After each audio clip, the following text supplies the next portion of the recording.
to have everyone joining us. It's good to see some familiar faces and some other faces from our webinar yesterday as well. So welcome. I'd like to start with an acknowledgement of country. So all recognises the traditional owners and custodians of the lands upon which we meet and pays its respect to elders past, present. We recognise that sovereignty was never ceded and that this land has always and will always be Aboriginal land. OR also recognises the unique role of Maori and embraces the Treaty of Waitangi, New Zealand's founding document, confirming Maori as the first people of Aotearoa, New Zealand. It recognises that they have absolute authority or sovereignty over their lands, resources, and treasured possessions, while embracing the three guiding principles of dadirity, partnership, participation, and protection.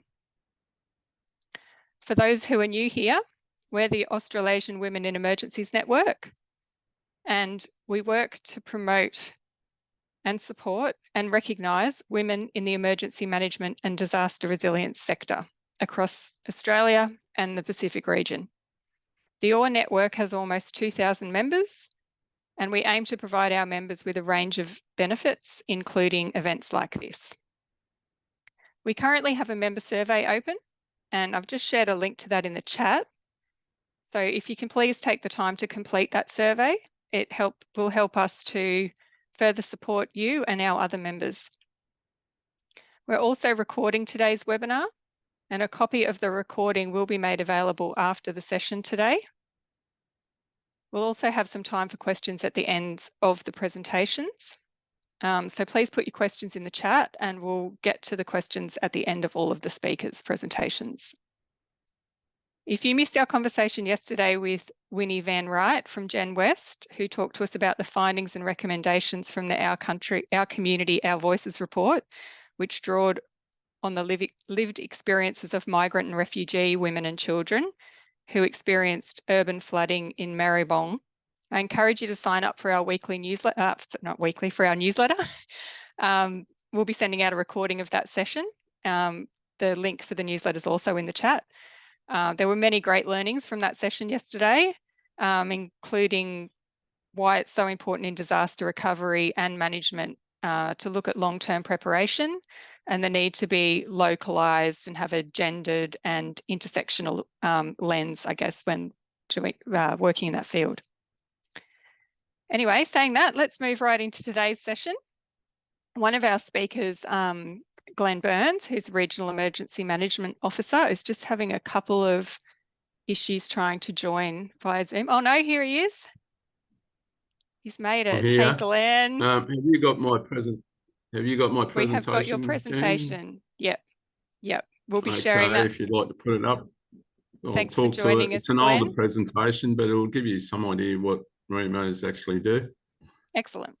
So after Glenn, we'll hear from Stef Bock, who's the Manager Telecommunications and Emergency Management for New South Wales Telco Authority, and Jamie Caldwell, who's the Director Energy Operations at New South Wales DQ, and is responsible for the Energy and Utility Services functional area. So over to you, Glenn. Okay. You're going to bring up the screen? Yep. Okay. How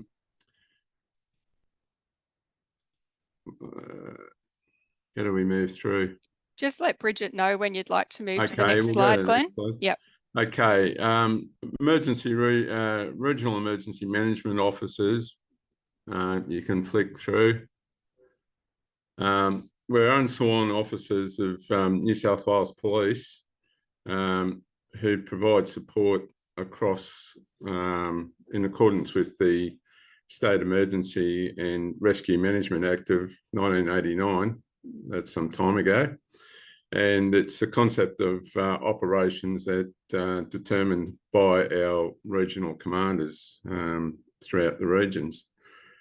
It's defined in the SMERAC Act as emergency service officers. Go to the next one.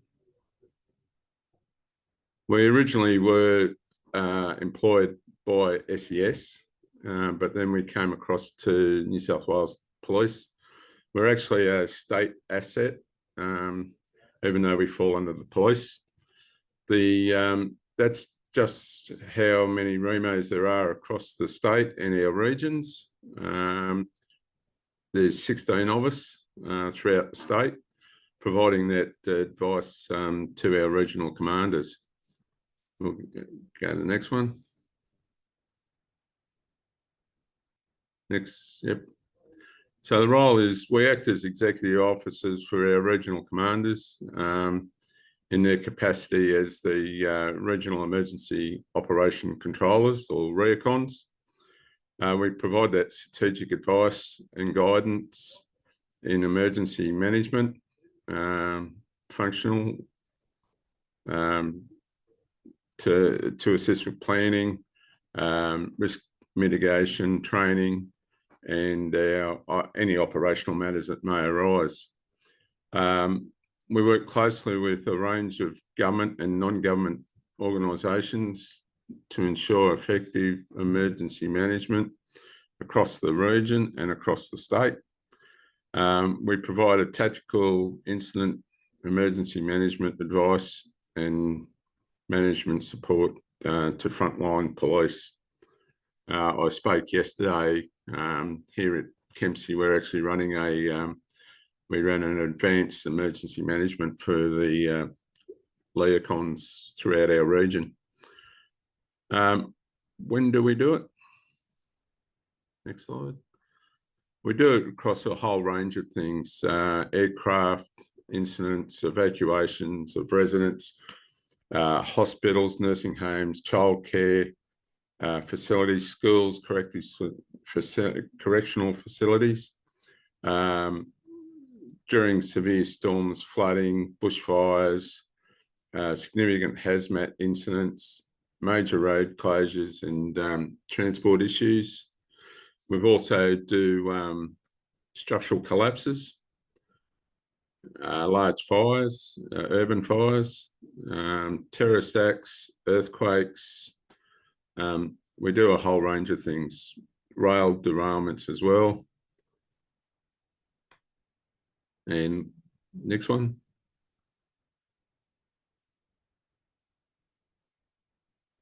So that's just a snapshot of the bushfire response back in August 2019 through to the February of 2020. So a good portion of the state was fairly active with bushfires. We're through.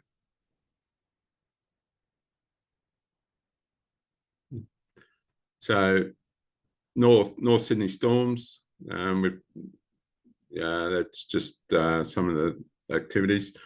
We can move pretty quickly. These are just some of the incidents that we've used. That was the CAD shot of some of the storm activity and flooding. Next one. Burst water main in Kingswood back in 2019. Structure fires, Ryde. Scaffolding collapse at Macquarie Park. Factory complex fires. We also we're heavily involved with the fire near Central Station there about 12, 18 months ago in Riley Street. Actually impacted Central Station and some neighbouring residential apartments.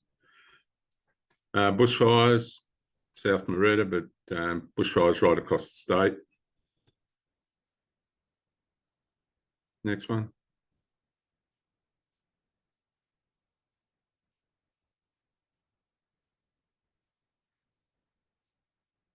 Yeah, we've also been involved with the Opal building cracking, factory fires right across the board, Seven Hills. Northmead Sewerage Pumping Station, something different. We've also been involved with gas outage at around the Bathurst area last year. Nepean Hospital shooting and bomb threat. We had to evacuate some of the patients there, I believe. bushfires right across that 2018 through to 2020 period.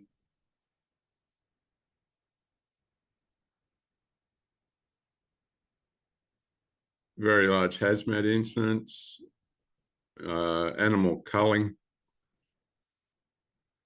We're actually, we are involved with, we were involved with the vorolamite with the bees, and now we're involved with the chicken, the avian influenza that's hitting the state at the moment. And unit complex fires in Chatswood, where there's people being evacuated or need for evacuation centres, we usually get involved. Cars into houses, not as major as it would be.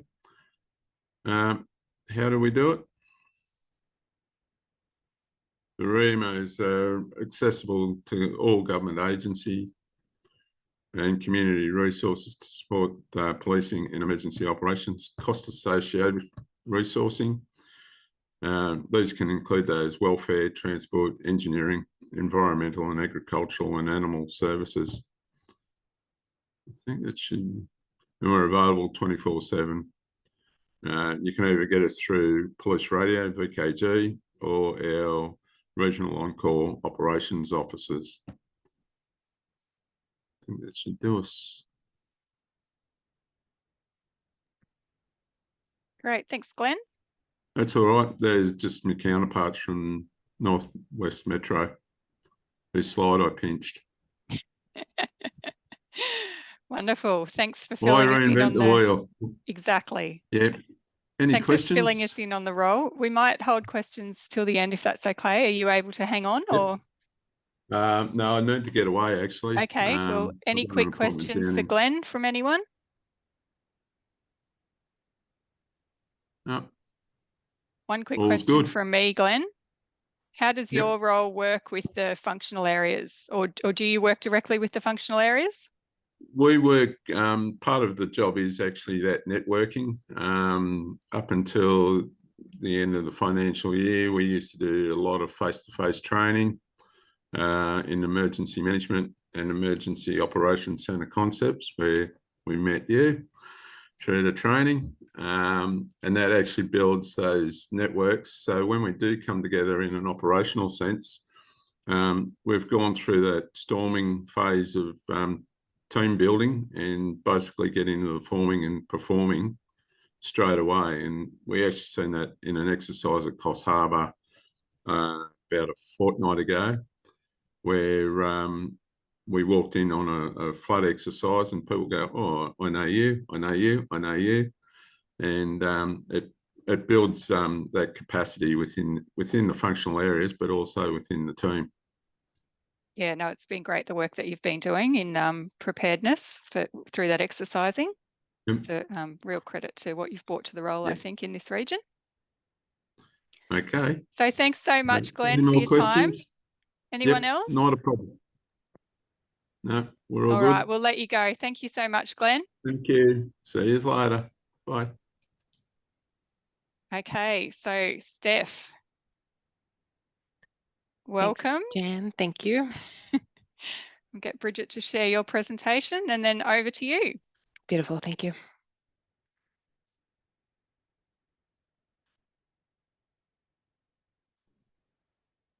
All right, beautiful. Good afternoon. As Jan said, my name is Stephanie Bock, and I am one of the managers within the New South Wales Telco Authority Network Operations and Emergency Management team. Thank you for inviting me to present here today. I'd like to start off with a little insight into what started my EM journey or EM sector journey. So I found myself in 2015 waking up to a very wet cat sitting on top of me and realized very quickly that I was surrounded by water and quietly floating away on my mattress. This was during one of the New South Wales biggest severe weather events of 2015. And I called 000 completely unaware of the proper process, but not long after was rescued by the amazing volunteers at New South Wales SES. So inspired by my Sydney to Hobart on my mattress that I shortly after that joined SES. because everything they stand for really resonates with me. So that's keeping communities and people safe.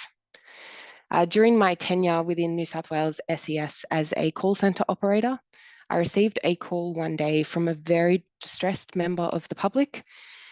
He was at a caravan park in Dugong. He was on top of his caravan park, fearing he was about to be swept away. And his was not a call for help. His was a call to pass on a message to his family. It was tell them I love them. And the call was disconnected. I had a rescue team en route, but this situation of feeling helpless because of that one lost call has really stuck with me. And in 2021, when I had the opportunity presented to me to join the New South Wales Telco Authority as an emergency management officer within the functional area, I took this up very quickly. What stood out was thinking back to how critical communications are in a time of an emergency, and back to that one call during my time during New South Wales SES. So over the past 3 years, I've had the opportunity to be involved in some of the worst disasters, flooding disasters in particular, across New South Wales communities. And I've played a critical role in coordinating support for telecommunications during emergencies. I'm passionate about the work I do as an emergency officer, and over the last 6 months I've had the opportunity to lead an emergency management team that share my drive and passion to keeping first responders and the community safe as well as connected. So just some quick stats about New South Wales Telco Authority as a whole. We have over 45% of our TA staff identifying as female.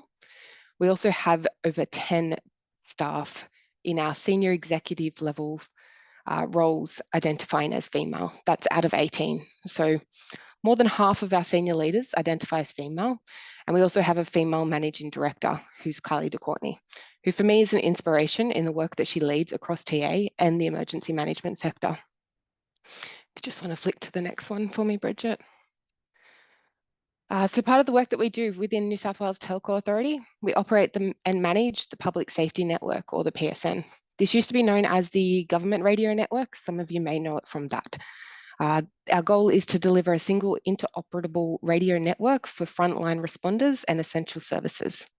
So unlike commercial telecommunication networks like Telstra, Optus, NBN, the PSN radio communication service is not accessible to the general public. It is for our emergency services organisations. All of our ESOs use the PSN, and altogether we have approximately over 60 customers from state and federal government. And so a failure or disruption to our network could seriously impact the ability of our customers in their response phase or recovery, or all 4 phases of emergency management. And this is why the PSN operates at a targeted availability of 99.95%. The PSN is being expanded as part of a $1.4 billion critical communication enhancement program. This is known as the CCEP. We are building a single network for first responders that reach 99.7% of the population coverage and 85% of the geographical landmass from across the state. If you want to flick to the next one. So that comes to the functional area. Under the State Emergency and Rescue Management Act, we lead the state's telecommunication services functional area. We are one of 10 functional areas across within the New South Wales Management Framework, and hopefully you'll get to hear more from our functional areas during these kind of sessions. And we report directly into the State Emergency Management Committee, and our supporting plan sits under the New South Wales M Plan. So the telco functional area operate every day of the year. We have duty officers and duty supervisors available 24/7 via email and telephone. Our primary role is to coordinate support and resources for operations in all phases of emergency management that involve telecommunications. So during an emergency or public response, we work as the conduit between combat agencies like SES or RFS and the commercial carriers like Telstra, Optus, NBN to safeguard telecommunication networks. So we don't just protect the government infrastructure, we know how vital connectivity is to public safety. So we also work with our carriers to protect their private infrastructure and other third parties. So the 2 photos on the screens there that you can see is our work during New South Wales floods at Lismore in 2022. So we've got Mount Nardi, which is west of Lismore, and it's a critical communication site that hosts most of the emergency services and public safety network infrastructure, and it experienced multiple landslips due to the floods. And our functional area worked to gain access via helicopter. We lowered a generator and a technician onto the site, which enabled police and others to continue to facilitate communications on the PSN.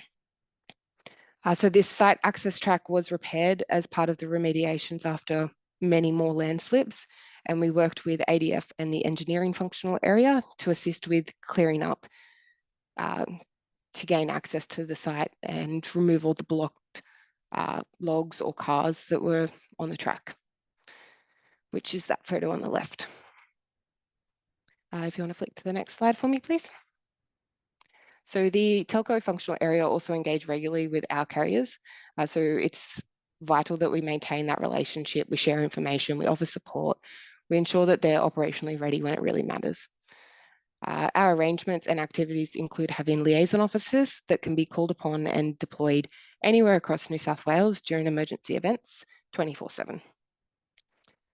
So our officers take with them deployable office kits and equipment, which enables Wi-Fi and PSN over satellite, which helps to augment current infrastructure or provide coverage where there is none. So during the northern New South Wales floods, we had liaison officers deployed to multiple locations, including Coffs Harbour and Lismore, and we helped to facilitate the transport of equipment and technicians. So with the aid of our state air desk, we carried out a number of aerial reconnaissance on flooding and damaged infrastructure, including remote access tracks that had been washed away. So you can see there's some photos from Woodburn, Buckandoon and Corokai. These sites were actually flooded 3 or 4 times during those floods, as some of you might be aware. And instead of having multiple aircrafts flying over the same space, we carried out targeted inspections of the telecommunication infrastructure within the flood zone, and then we reported this back through to our REMOs, who you just heard from one of them. We also worked with our carriers to provide safe access back to these sites to commence repairs and recovery, and even though they were flooded multiple times, we worked very closely with the carriers to make sure that these repairs happened each time as quickly as possible. We also worked with the ADF and Essential Energy to make sure that we could get a generator plugged into the Lismore CBD site, which is those photos on the bottom. There was a lot of cleanup. I think it doesn't quite show it there. In the second photo, you can kind of see how high the water got up on that building. But after we were able to get that massive generator connected, we did see some repairs commence. And they were able to get some connectivity back to CBD, which was amazing. I saw it firsthand, how quickly things started to progress from that moment onwards. So it was really incredible to be a part of that. If you want to flip to the next one, I know you said we'll save questions for later, but I'm really hoping that I was able to provide a valuable, quick insight into our role at Telco Authority and how our functional area collaborates with emergency service organisations under the New South Wales Emergency Management Framework. Thank you. Thanks so much, Steph. That was a wonderful presentation. And thanks for sharing your personal motivations for taking on the role too. That's a really powerful story, I think, to hear what motivates people to work in the emergency management sector. Jamie. Good afternoon. Over to you to tell us a bit about the energy and utility services functional area. No problems. Thank you. Well, welcome everybody. Thanks for having me along today. Might just jump straight to the second slide. Thanks, Bridget. Just want to quickly acknowledge the Indigenous lands and waters on which I live and play on as well, and that's the Dharawal area down in the Illawarra, but also pay my respect to past, present, and emerging leaders, and also any First Nations persons that may be online with us today. Thank you, Bridget. So yeah, my name's Jamie Caldwell. I'm currently the Director of Energy Operations, and I wear multiple hats. So I'm also the Energy and Utility Services Functional Area Coordinator for New South Wales, leading the EUSFA space, the Energy and Utility Services Functional Area space. I'm also the Jurisdictional Contact Officer under National Emergency Gas Arrangements. And I also hold a couple of other legislative roles, which we'll delve into a little bit. But my branch itself, Energy Operations, is within the Department of Climate Change, Energy, the Environment and Water, New South Wales DQ, not to be confused with the Commonwealth DQ. And my branch itself includes Energy Security and Emergency Management, but I also have an electricity networks team. They're the safety and technical subject matter experts, and they really are the conduit between the Minister's Office, the department, and our transmission and distribution network providers in New South Wales. I also have a pipelines and gas networks team, which are the safety and technical regulators of everything pipelines and gas in New South Wales. So we also license pipelines and some other bits and pieces. So that's one of the other hats that I also wear, is I am the lead safety and technical regulator and license giver in that particular space too. We also have electrolysis and corrosion protection functions. And I also have a licensing scheme, the Accredited Service Provider Scheme for those in New South Wales. This is very unique to New South Wales. There is no other scheme like this in Australia. For those in New South Wales that have used an ASP electrician before, level 1, level 2, level 3, the actual accreditation scheme that they sit under sits within my branch as well, the ongoing management and continuous improvement of it. And I also have a compulsory acquisitions team. So part of a lot of the work that we do is compulsory acquiring or assisting in the compulsory acquisition of land, and mainly easements for large-scale energy projects. But myself, my background, it's now, I think, a tad over 22 years now in this kind of space. When I say this kind of space, my background really is across operational emergency services, incident response, into emergency management, resilience, crisis management, and that's been across the portfolios of critical infrastructure, both here in energy and previously in transport. But I've also spent time as a REMO with New South Wales Police, and I must note that that presentation Glenn gave was actually a presentation that myself and my former REMO partner Jamie Horsfield originally put together, and majority of those jobs that he touched on were mine and Jamie Horsfield's jobs. So if I did have to give that presentation, once he started going, I knew exactly what it was. So that brought back some pretty interesting memories. But I actually started my sort of career as a professional ocean lifeguard. So have a significant background with surf life saving, but actually started as a 15-year-old with Wollongong City Council as a paid lifeguard. And that sort of catapulted me from there into spent time as a paramedic, time on the rescue helicopters as a rescue swimmer, an air crew person, and then that has morphed into time with now in government, but also previously in the mining sector, overseeing security, fire and rescue, and medical services, both in Queensland in the Bowen Basin and over in WA in the Pilbara. So pretty unique sort of mix and match of a whole heap of things that have come together into, now the role that I'm in. Thanks, Bridget. So the Energy Security and Emergency Management team itself is actually very small. We are probably the second smallest functional area in New South Wales. The smallest functional area in New South Wales would actually be the Public Information Services functional area, and the PIFAC. That team really is one person, and then it's kind of us. So the team you see on the screen, and I think one of my team members is actually online, Pooja Was, our project officer in this particular team. But yeah, the team is quite small, but whilst we're small, very nimble, very responsive, and very proactive, I should say, as well. So like I said, this is just one of 4 teams that I have in my energy operations branch. Currently we're without a senior manager, and I've got a recruitment program in place at the moment to land a new senior manager of energy security and emergency management. Thanks, Bridget. So what do we do? We're across a number of energy sectors. Electricity is probably our 80% of our workload, but we also in the state of New South Wales cover the energy security and emergency management of water, wastewater, liquid fuels, natural gas, and as I already mentioned, the electricity piece. The really interesting thing to start to tackle as I move through this piece is to understand that we don't own or operate any of these areas, which is one of our biggest challenges that we have. So very similar to telco that are dealing with the national telecommunication carriers, but a tad different from the fact that some of the other infrastructure that telco plays with is theirs. Everything that we deal with, nothing is ours. And technically speaking, there's no need for any of these sectors to actually play with us either.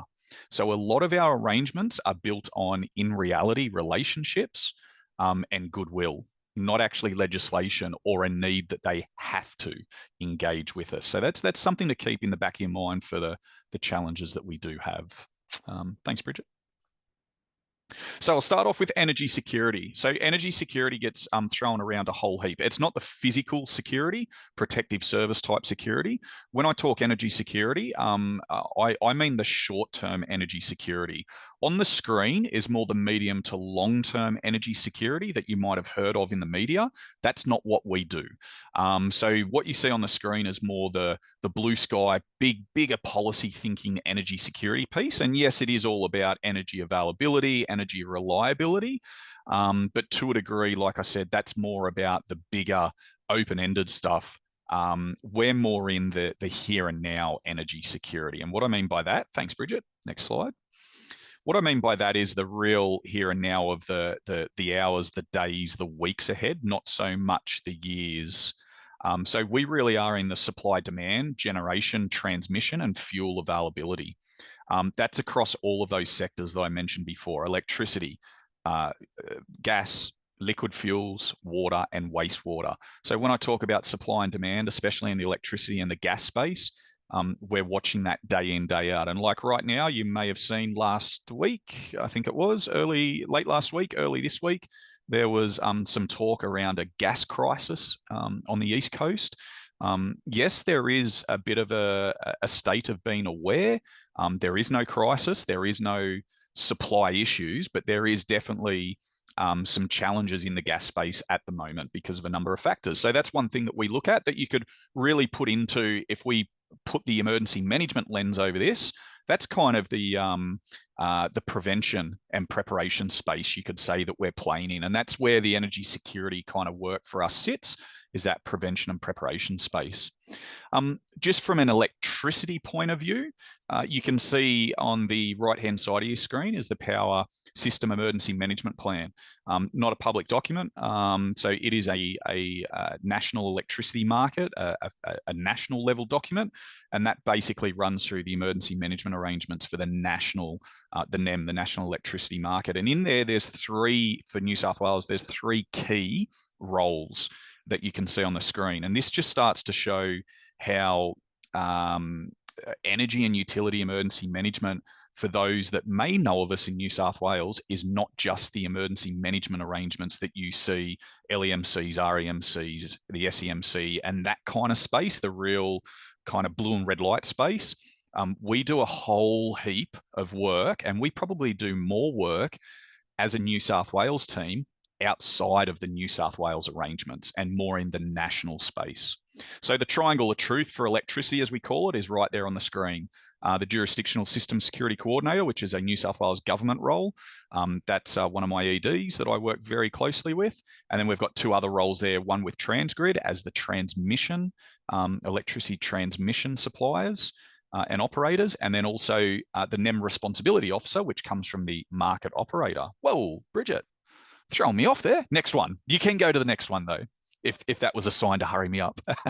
The national energy arrangement. So what I was getting into there before, we actually play more in the national space than we do in the state space, because at the end of the day, the electricity and the gas markets specifically are all East Coast based. They don't stop at the border.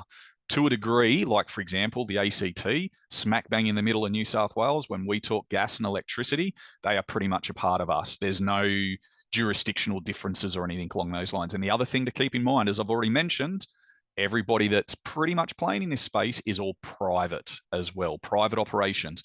Both those markets are here to make money. At the end of the day, they're not. There's a little bit of a difference between what we do in EM compared to what they do commercially, and it's bringing these two worlds together. So on the national space, I play in all of these committees and networks that you see on the screen and forums, and that is really like the National Gas Emergency Response Advisory Committee, the National Oil Supplies Emergency Committee, the National Electricity Market Emergency Management Forum, and then the TISM, the Trusted Information Sharing Network for Electricity, Gas and Water. So that just so it starts to show that, like I said earlier, yes, we've got our New South Wales arrangements, but we're more in that national space. Now, I say that, next slide, please, Bridget. I then talk about the emergency management arrangements, and that's where we hold in New South Wales, as has already been mentioned, one of the 10 functional areas under the New South Wales Emergency Management Arrangements, which is obviously the Energy and Utility Services functional area. As the functional area, we have a functional area plan, but we also are the combat agency for 2 specific hazards, and that is electricity and gas. And that obviously lines into the work that we do and the work that we're involved in at that national level as well. When I talk about being the combat agency for electricity and gas, it's state level significant incidents. It's not local or regional level. And I'll dive into that a little bit more in detail in a second. We're obviously a subject matter expertise type team. And to a degree, we're, like I've already mentioned, we're really only generally involved when it's those higher level impacts.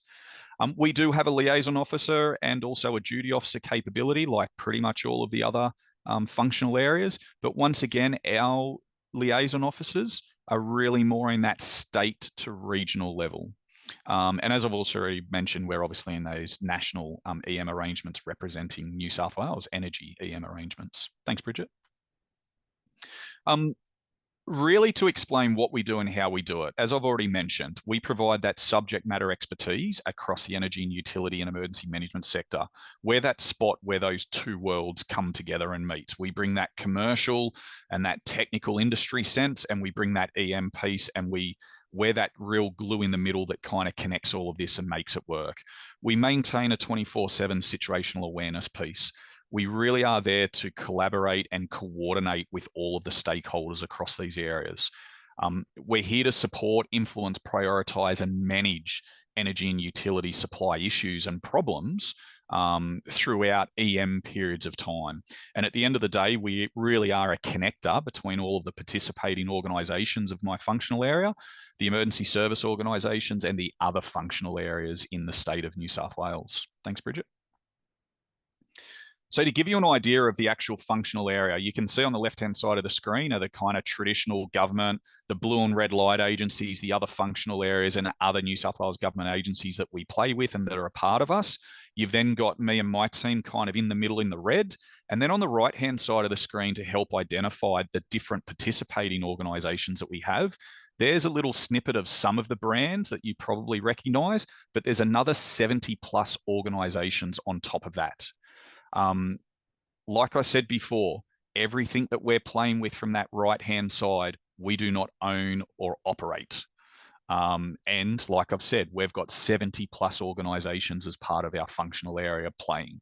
So when we talk about being, from a team perspective, one of the smaller resource functional areas, we are probably the biggest functional area then when you talk about infrastructure, stakeholders, participating organisations, the breadth and width of what we touch and come into contact with, and the connections that we then have to all of the other functional areas, and the reliability on us as a functional area by pretty much everybody.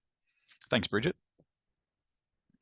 To give you a bit of an idea, and I've kind of already touched on this, but you can see on the left-hand side of the screen, the Energy Security Emergency Management, or the EUSFA support team as we're known. We play across all the levels of arrangements, but we spend more of our time in the state sort of level arrangements, a little bit less in the regional level, and then very minimal in the local level, because our participating organisations who are part of our functional area, they're the owners and operators. They're the subject matter experts locally. They're the fixers. They're the doers. So they play more at the local level representing their infrastructure, representing their bits and pieces, and then they kind of start to peel off as they get to the regional level, where then we sort of take over and do that more coordinating at the bigger level piece. In saying that, we do get down to the local level to assist with really key bits and pieces, but we're not down there playing all the time. Thanks, Bridget. So our challenges and risks. Most of the time, we feel like a round peg going into a square hole. As I kind of mentioned there before, we have a lot of participating organisations. We're trying to pull together a commercial industry, which to a degree thinks very different to the way we think in emergency management. A lot of the times, we just don't fit into the processes, the procedures, the intent that's going on. And it takes a bit of sort of bashing up around the sides to get us to fit through the hole at times. We have touch points with every hazard, whether it be natural, cyber, critical infrastructure failure, biosecurity, space weather, the list goes on. Every hazard that you can talk about, energy, whether it be electricity, gas, water, wastewater, is touched at some point, which makes it really interesting to be involved in. As I've already mentioned, government majority doesn't own or operate this space. We're not blue and red lights. So for a lot of people online that may not necessarily come from a blue and red light organisation that predominantly spends majority of its time in response, and as we know in EM, about 5% of the whole overarching EM period is spent in response. And with all that focus given to response and given to the red and blue lights, that goes back to my comment around round peg, square hole, which is the next point we often get forgotten about or we're an afterthought. The amount of conversations I'm involved in where it's like, oh, we held this the other week. Oh, it would have been good to have you guys along. Or we never thought about energy could be impacted by this. Biosecurity, like at the moment, people go, how are you involved in biosecurity? With the whole chicken flu that's going on at the moment. There's a number of properties, and when you think about agriculture, there's a number of properties where there's easements of our infrastructure that runs across or through. A number of the affected properties at the moment that have emergency orders around them have both fairly large transmission and distribution lines running through them that currently our participating organisations, because of the emergency order that's in place, can't get to their infrastructure. So therefore, if anything happens to that infrastructure or trying to maintain that infrastructure during this period of time, can't be done. So, you know, we tend to be an afterthought in a lot of these pieces. The other thing that we find difficult is lack of BCP, business continuity planning, and community preparedness. People just assume that electricity is a be and end all and is here all the time for us. It's not. We don't guarantee electricity, and whether commercially or residentially, when you sign up to a contract for any of your forms of energy, it's not guaranteed. The other piece too is because of the amount of money that's spent on a number of the other natural hazards like fire and floods, we struggle to get airtime. Because that gets overrun by the other blue and red light agencies. And the last piece, real challenge and risk for us, is resources.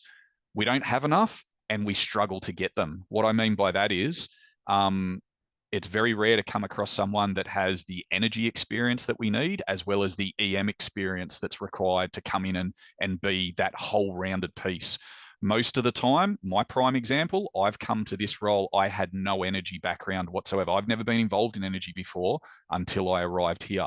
A number of my other team members are all energy background and had no EM experience until they arrived here. So it's a real challenge for us in regards to that resourcing piece. Hopefully that gives a bit of an overview. Hopefully I haven't overshot time. More than happy to take questions and provide any answers. But the biggest sort of story and talking point from me is don't forget about us. Energy and utilities are a touch point with every hazard. Involve us as much as you possibly can. Keep in mind that EM is not just the red and blue lights. Other hazards matter. That's a great note to finish on, Jamie. Thank you so much for talking us through the many facets of the work that you do, and much more in depth than I had even realised. So thank you so much for that presentation.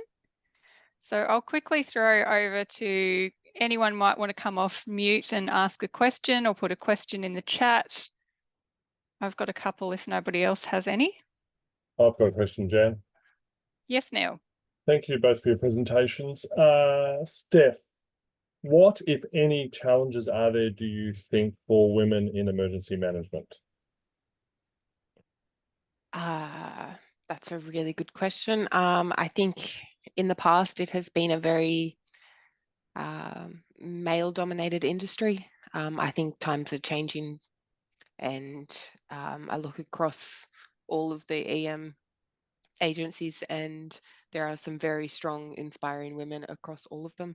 I'm sure there will always be challenges, but I think it's just, it doesn't matter what your gender is in those challenges. I think everyone faces challenges in their day-to-day careers, especially in emergency management.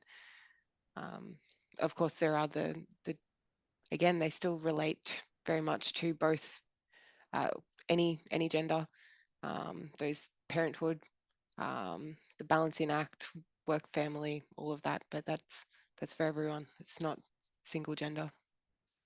Awesome. Thanks, Steph. Anyone else got any questions? I'd like to understand a bit more how both of your functional areas work together, given the reliance of telecommunications on energy.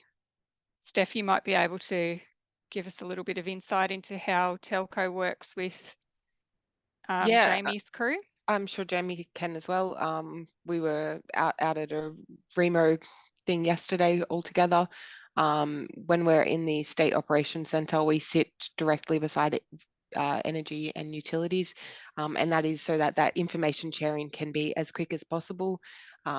We have a very close working relationship with energy and utilities. We catch up quite regularly with them, and continue to build on those relationships. Great, thanks, Steph. Did you want to add anything to that, Jamie? No, look, I think our functional areas have the same challenges, so we understand the space from the same sort of angle. So the challenges that we're navigating, it's better for us to do it as a combined force rather than independently. And we've seen that a number of times previously, that, you know, I've worked directly with Jim on a few things, and now with Rania on a couple of bits and pieces, and I know the two teams have worked together very closely. In that operational period, we know as soon as we've got communication issues, it's probably linked to power. And we know when we've got power issues that there's probably going to be communication issues. So we're kind of on the front foot straight away.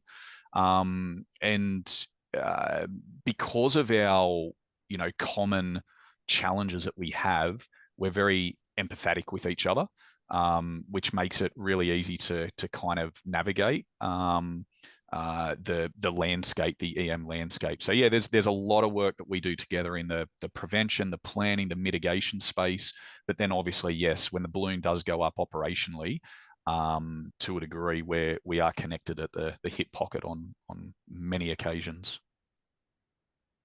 And just another question for you, Jamie. It goes back to this point you made about better preparedness and business continuity planning and community awareness around some of the services that both of you provide, I suppose, in terms of that surety of telecommunications and power, which a lot of us just take for granted, and even petrol and gas, Jamie, I'm sure.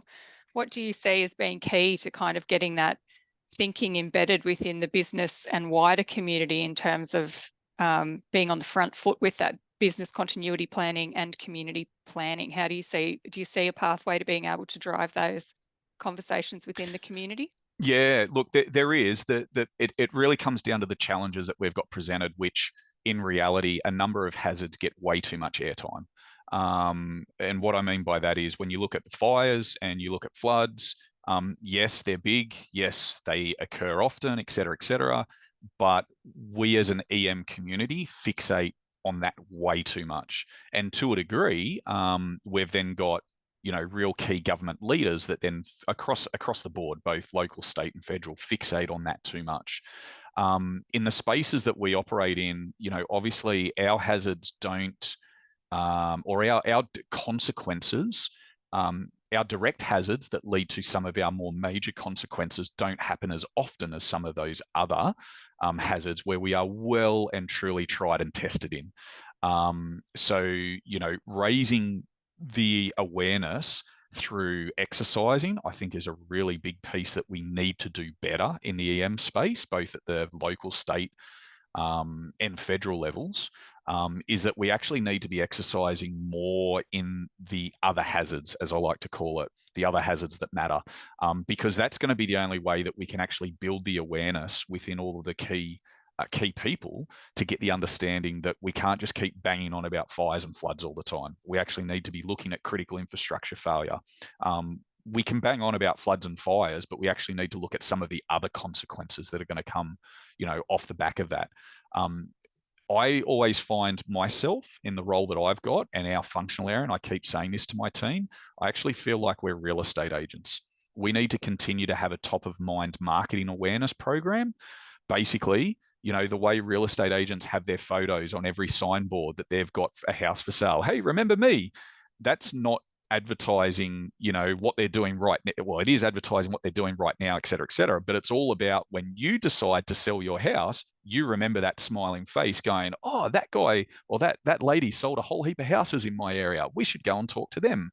To a degree, as functional areas, we need to incorporate that kind of thinking, which means that we need to be on the front foot. We need to be educating. We need to be visibly out there, flying the flag, raising the profile of our hazards, of our consequences. We can't just sit back in EM forums. You know, we need to be quite vocal in some of those spaces. And, you know, what that then takes is we then need to look at the type of people that we're employing within our teams to ensure that we've actually got people that don't have a problem in challenging the norm and being vocal in rooms where there might be a whole heap of uniformed people that are getting the spotlight on certain bits and pieces. So there's a whole range of, I think, different topics and themes and actions and levers that we can do. But, you know, the more, I think, in at least New South Wales, the more that some of the other functional areas like telco, us, animal and ag, as an example, we can do that more as a combined unit to help raise the profile and awareness of our spaces. Yeah, the better it will be for outcomes, not only for ourselves, but then obviously outcomes for our communities too. Great, thanks for that answer. I do think the visibility of some of the functional areas and the work you do within the community and at that local level is really vital in terms of that awareness raising. So it's great to hear that it's something that's top of mind for you. Is there any other questions from anyone before we wrap up today? Anne, you've got your hand up there. Oh, we can't hear you, Anne.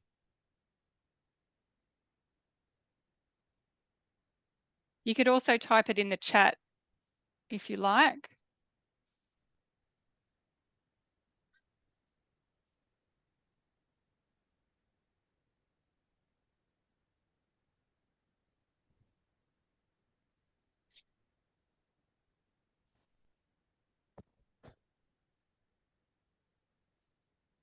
Let's give Anne a second to pop her question in the chat. Has anyone else got another question while we're just waiting?